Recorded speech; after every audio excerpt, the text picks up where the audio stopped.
Hari ini kita dari tim pencari fakta, jadi secara independen masyarakat. Kenapa namanya? Inspirasi daripada banyaknya rekan-rekan advokat yang meminta ingin dibentuknya tim pencari fakta. Jadi hari ini kita tim pencari fakta independen dan yang diketuai oleh Profesor Elsa Sarip telah mencari bukti-bukti dan mengumpulkan bukti-bukti. Pada hari ini kita melaporkan dengan pasal obstruction of justice, keterangan palsu, dan terkait dengan dugaan identitas ganda. Nah, laporannya tadi sudah diterima, nih bisa dipoto ya. Jadi saya tutup dulu nama-nama terlapornya ini siapa. Oke. Jadi kita melaporkan karena kita menemukan bukti bahwasannya saksi T, ya, saksi T didatangi oleh keluarga terdakwa, terpidana, keluarga terpidana.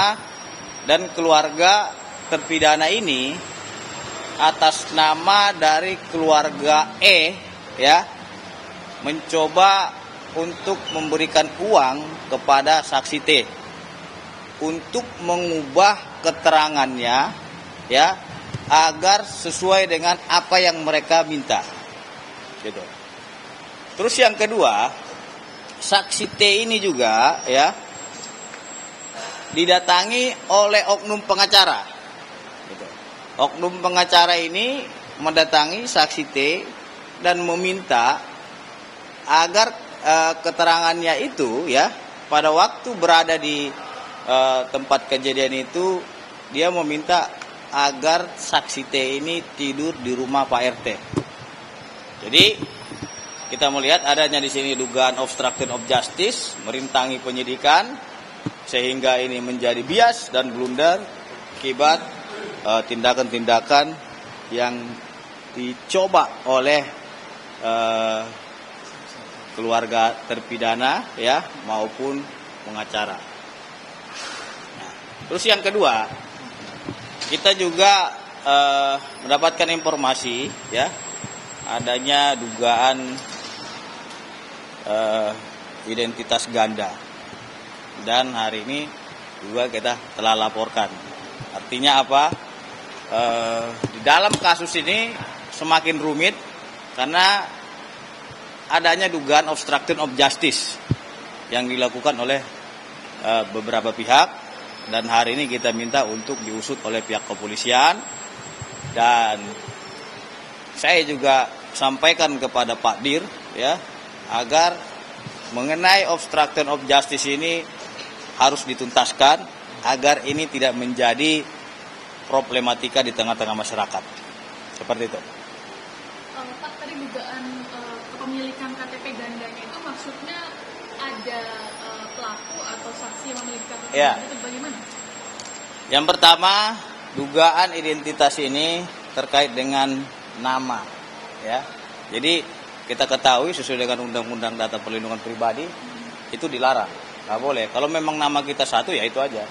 Ada sanksi pidana yang mengatur terkait dengan dua identitas nama seseorang. Itu merujuk kepada pihak? Ya, itu. Makanya ini kita simpan dulu, ya, biar nanti Mabes Polri nanti akan menjelaskan terkait dengan laporan kita. Jadi kita menghormati proses hukum yang sedang berjalan. Artinya apa? Kita menemukan bukti adanya percobaan suap terkait dengan saksi-saksi ini untuk merekayasa keterangan yang sebenarnya. Kita juga sepakat kalau memang siapapun yang bersalah di sini tangkap dan penjarakan, kan gitu. Tapi jangan coba-coba untuk mengaburkan fakta-fakta yang sudah ada, gitu. Apabila memang ada yang kesalahan prosedur, seperti kemarin katanya Pak Ibtu Rudiane itu salah melakukan perbuatan ini, buktinya Propam sudah memeriksa, Irwasum sudah memeriksa. Saya mendapat informasi dari Divisi Humas Mabes Polri, tidak ada kesalahan daripada apa yang dilanggar oleh Ibtu Rudiana. Itu sih. Bukti apa aja yang disampaikan tadi Bang? Buktinya saat ini kita simpan karena apa? Kita rahasiakan dulu ya, karena dari dalam proses. Buktinya dari Polri. Enggak, ini bukti yang kita peroleh, gitu loh. Artinya kan bukti ini kan sesuai dengan pasal 184 KUHP ada 5. Yang pertama keterangan saksi, yang kedua surat, yang ketiga petunjuk, yang keempat keterangan ahli, yang kelima keterangan terdakwa. Jadi di antara 5 ini kita telah dapatkan. Makanya kita minta agar obstruction of justice di dalam kasus ini segera dituntaskan agar tidak menjadi opini sesat di tengah-tengah masyarakat. Kita sepakat siapa yang salah di dalam proses ini silakan diproses secara hukum dan kita minta untuk lakukan penindakan tegas. Akan tetapi jangan coba-coba merintangi penyidikan karena ini sangat mengganggu proses hukum yang sedang.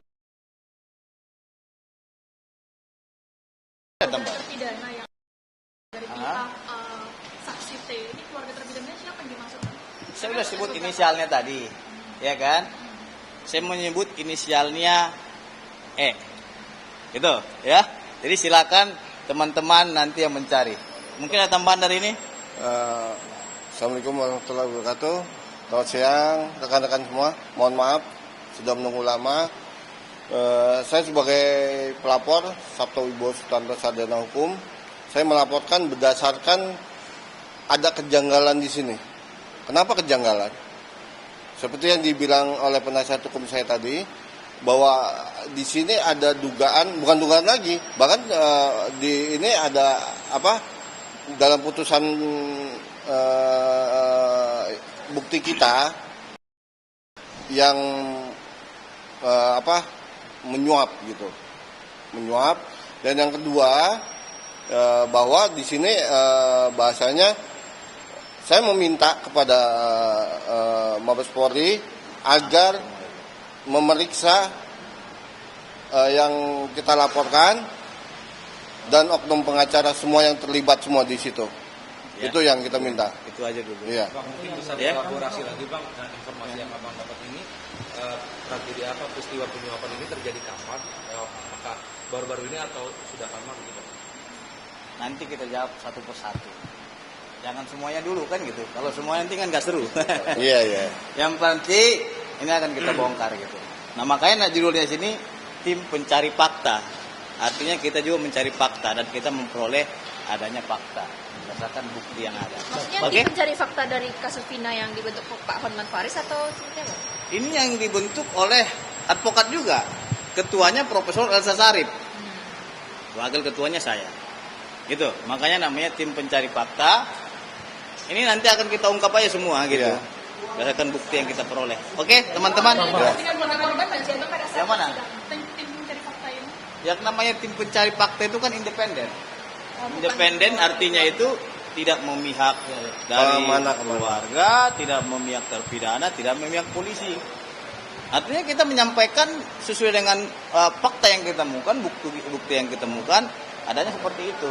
Dan mengapa para pengacara yang diketuai oleh Ibu Elsa Syarif tertarik untuk membentuk tim mencari fakta? Kenapa tertarik mencari apa? Karena kasus ini sangat jelimet sekali gitu loh. Jadi kita perlu membantu baik itu pihak kepolisian, membantu korban dalam mengungkap kasus ini. Karena kita lihat sekarang banyaknya opini-opini yang beredar terkait dengan penanganan kasus ini, yang dibilang narkoba lah, yang dibilang ada keterlibatan dari mantan Kapolri. Yeah. Kemarin saya dapat rilis daripada mantan Kapolri yang disebut-sebut itu nggak ada keterkaitan atau keterlibatan beliau itu harus ditindak tegas juga. Artinya jangan juga dalam penanganan kasus ini banyaknya opini-opini ataupun narasi yang sesat sehingga menimbulkan pengkaburan terkait dengan fakta yang sebenarnya. Kita sepakat siapapun yang salah dalam kasus ini dihukum. Baik itu terpidana, keluarga terpidana maupun oknum penyidik yang keliru. Kalau memang salah silakan hukum. Kita nggak ada beban dalam kasus ini. Akan tetapi kita ungkapkan fakta yang ada sesuai dengan bukti. Oke? Bang, nanti. boleh ditegaskan aja nggak sih Bang, penyuapan ini terjadi pada saat kapan? Persidangan di 2016? Nanti. Saya bilang tadi inisial dari keluarga E. Ya. Saya sebagai pelapor nanti ya. Nanti saya akan lapor ini lagi.